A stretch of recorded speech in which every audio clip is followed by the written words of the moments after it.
Aidez-moi. Aidez-moi.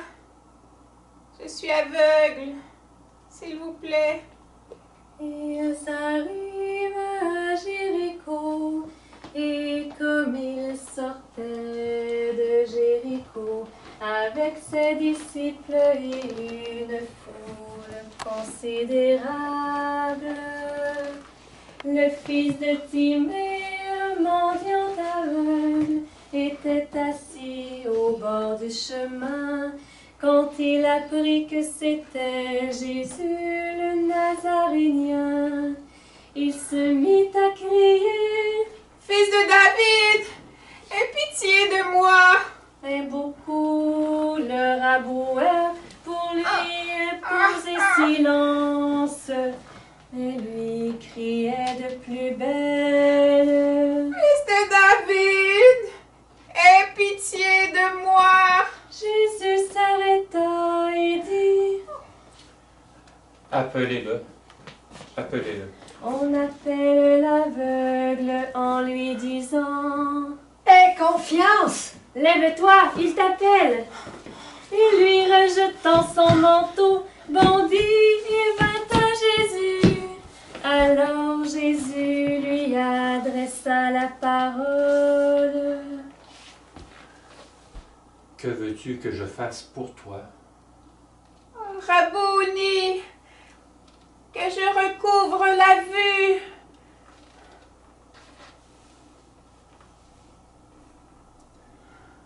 Va, ta foi t'a sauvé. Et aussitôt il recouvra la vue, et il cheminait à sa suite. Il est guéri! Il a guéri! C'est un miracle! Un miracle! Un miracle! Bonjour, bienvenue à toi aujourd'hui en ce beau dimanche. Dimanche des missions dans certains endroits du monde. Dimanche de la bonté, de la tendresse de Jésus qui, comme on le voit sur la vidéo du théâtre de Bartimée, vient de le guérir de sa cécité. Mais est-ce que cet évangile est simplement un fait passé ou est-ce que le Seigneur aurait quelque chose à te dire à toi, comme il veut me dire quelque chose aussi à moi? Écoutons-le. Tu sais, être aveugle, c'est insécurisant. Il s'agit d'entendre quelqu'un dire « Je suis allé chez le médecin aujourd'hui. Il m'a dit qu'il n'y avait rien à faire avec mes yeux. C'était un cas de glaucome, je risquais de perdre ma vision. Ou c'était de la dégénérescence maculaire, et sous peu, je deviendrais aveugle. Et on me mettrait en contact avec des organismes qui aident les personnes malvoyantes. » Pas facile de s'entendre dire ça. Mais notre ami aujourd'hui, il est vraiment aveugle. Probablement aveugle physiquement et peut-être aussi spirituellement, parce qu'on considérait ces maladies-là, ou on considérait ces infirmités-là comme une malédiction de Dieu et on renvoyait les gens loin. On les envoyait loin parce qu'ils étaient des maudits souvent de Dieu, ce qui est tout à fait faux. Peut-être que nous aussi, parfois, on se considère comme ça, abandonnés, délaissés de Dieu. On reste là, sur le bord du chemin de la vie. On attend de l'aide. On attend une main secourante, puis secourable, et pas grand-chose se passe. Et quand Jésus apparaît, l'aveugle, il entend.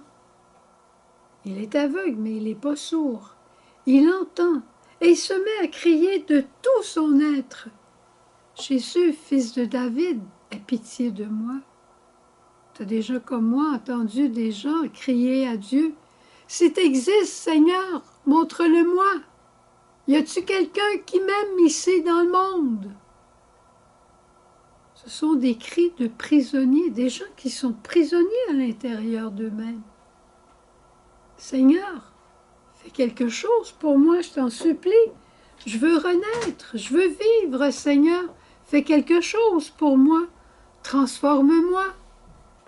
Et puis à ce moment-là, entendant ce cri intérieur, est-ce que c'était simplement un cri extérieur très très fort? Non, Jésus est sensible, il vibre aussi au cri intérieur de l'homme. Et Jésus l'appelle. Ça peut sembler banal, mais quand Jésus appelle quelqu'un, c'est parce qu'il veut faire quelque chose. As-tu déjà attendu, toi, l'appel d'un médecin? Tu attends, tu baisses le son de la télévision, tu restes dans la maison. Si quelqu'un d'autre appelle, tu dis « Excuse-moi, je ne peux pas te parler longtemps parce que j'attends un appel important. » Je te rappelle dès que je l'aurai reçu, cet appel. Tu attends un appel. Et quand l'homme Bartimée entend la voix de Jésus, peut-être en dedans aussi, il rejette son manteau, il rejette tout, il se lève, il bondit et il court vers cette voix. Les premiers chrétiens, quand c'était le moment de leur baptême, les catéchumènes, ils enlevaient tout. Ils se mettaient à nu et ils plongeaient dans l'eau, parce que c'était une vie nouvelle qui s'offrait à eux. Ils étaient pour renaître de l'eau et de l'esprit.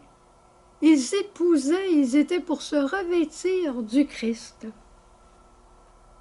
Est-ce que nous, on est prêts à rejeter des vieilles habitudes?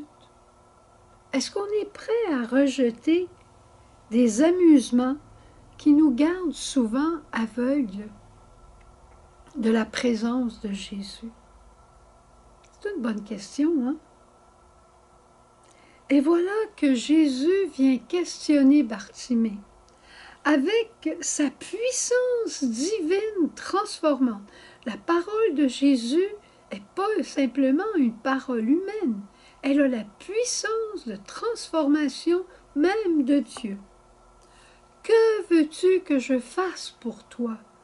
Et là, l'aveugle lui dit, mais que je sois libéré, que je voie à nouveau, que je vive, Seigneur. C'est ce que je veux être heureux, je veux voir plus large.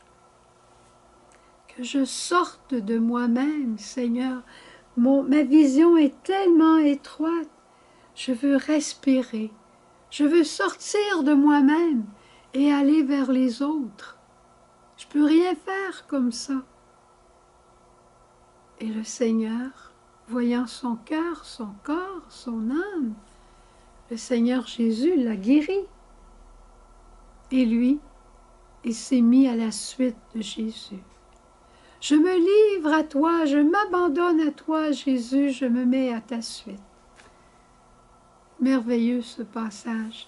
Ça me fait penser à des petits-enfants qui, ayant été très très malades, ayant passé comme des petits-enfants qui ont fait de la leucémie, quand ils sont guéris, on leur demande « Qu'est-ce que tu veux faire quand tu seras grand? » Eh bien, moi, je veux faire un médecin.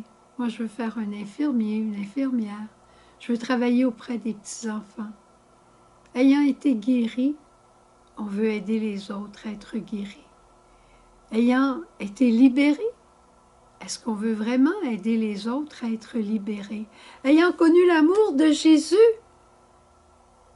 on veut le faire connaître aux autres, pas vrai? Alors, bonne journée aujourd'hui pour partager ce que Jésus fait en toi. Au revoir, bonne journée.